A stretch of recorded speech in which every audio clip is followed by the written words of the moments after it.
I'm Elizabeth. The first time I used ADI was back in 2015.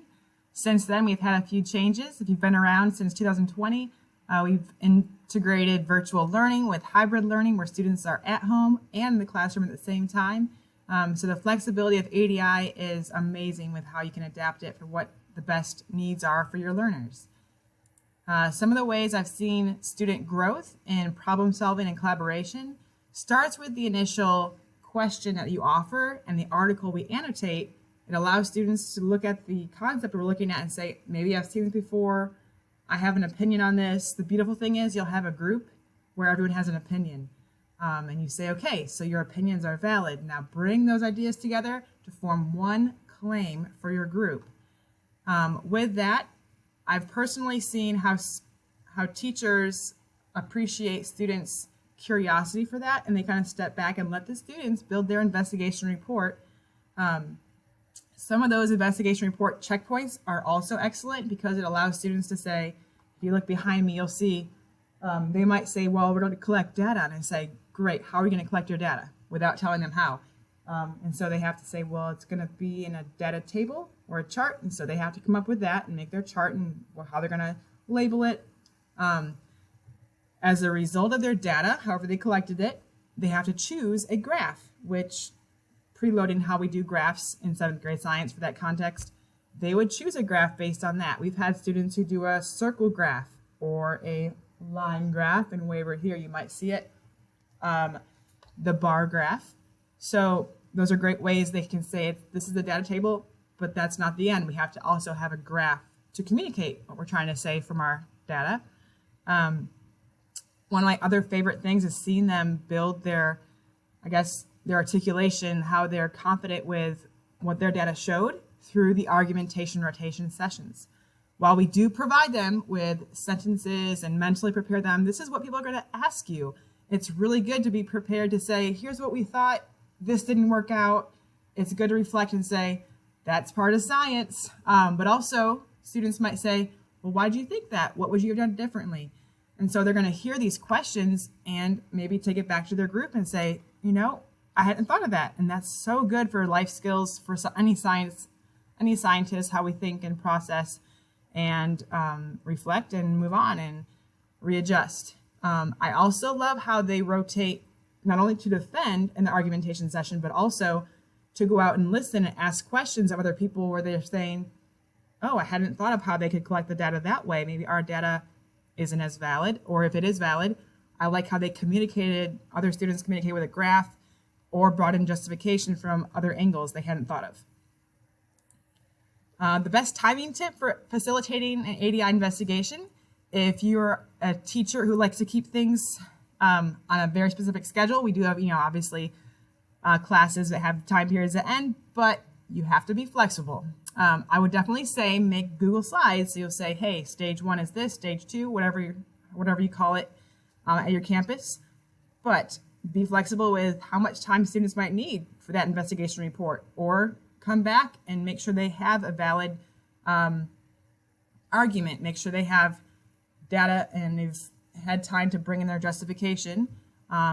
Argumentation is kind of, to me, is the high point of it all before they go back and then they reflect and then do their final lab report. So just be flexible. It's really helpful to have those Google Slides though, so that you know kind of where you want to go, but also students can see for that day what the pacing is and then what the checkpoints are, so they know, okay, where we need to be. And so moving forward, those Google Slides are excellent. My best classroom management tip, since your students are already in groups, give them, just validate that they all have expertise and they all have something to offer. So to play on their strengths, you might say, okay, so this student loves to make sure the data is organized. You might have them create the data table that they're going to help with their group. They might hold the calculator, they might hold the ruler and help get those numbers written in, even though someone else might communicate and say, hey, let me check the math on that. Just that they're the ones that are going to be in charge of that. They have a role. I don't know if you prefer a lanyard for that role or just a card that says, hey, this is your role for the group. Everyone can contribute to that role, but this is your title. If you have someone who's super talkative and very verbal, use that to their advantage for the group. Make them the task manager. Say, hey, So we talked about this, we're doing this, here's what our next step is. Have them refer to the Google Slides for checkpoints. They will love having that verbal way to support and positively encourage their group and keep them on task. Students who have a strong opinion, I hope they do, that's good. Allow them to be the researcher that brings in perspectives and other ideas and say, hey, I have this, do you have any thoughts on that? Just to go back and forth and allow them to have that freedom, that space to be curious, and then bring that into their justification and how they're collecting data. And then you might have students that are like, hey, I just want to make sure we're on time, get everything turned in on time. Maybe have them be the scribe. And so up here, you might have students who prefer to handwrite it. So whatever your learner needs, obviously with pandemic and hybrid learning, there are some beautiful things we adapted and brought in. I think digital, slides are nothing new. But if you have a student who prefers to dictate instead of just handwrite, that is fine. Or the person who wants to handwrite, have the person write over it in a darker marker. Everyone has skills and strengths, play off of those. But that way, eventually, everything gets where it needs to be for your checkpoints for that day. So within the group, and then also with your Google Slides, that helps with checkpoints and having the task managers and the data keepers, all that.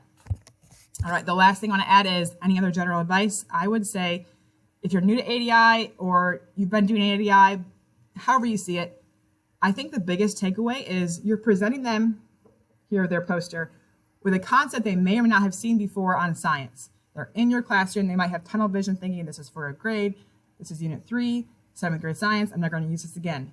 Wait, maybe they've seen it somewhere in the real world. Give them that global connection. Ask them if they've heard of this, bring in some articles. So when justification mentions what are some other arguments, allow them to say, didn't that just happen last week, in a neighboring city or wherever? Have them bring that in, say like, yes, this helps develop their worldview, how they see science beyond just the grade or beyond just, here's my science assignment today from my 7th grade group.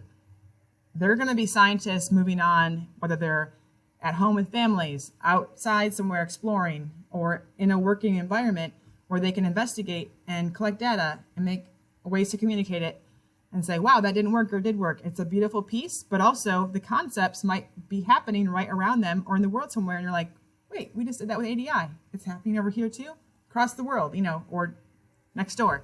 So I love building their justification and hearing what they found to bring in. It usually boosts their final lab report score as well to see how they connect it to the real world. So the bigger picture is always the end goal and keeping them curious, which they naturally are. ADI is amazing. So I hope you have fun with it, wherever you are with it, and thanks for listening.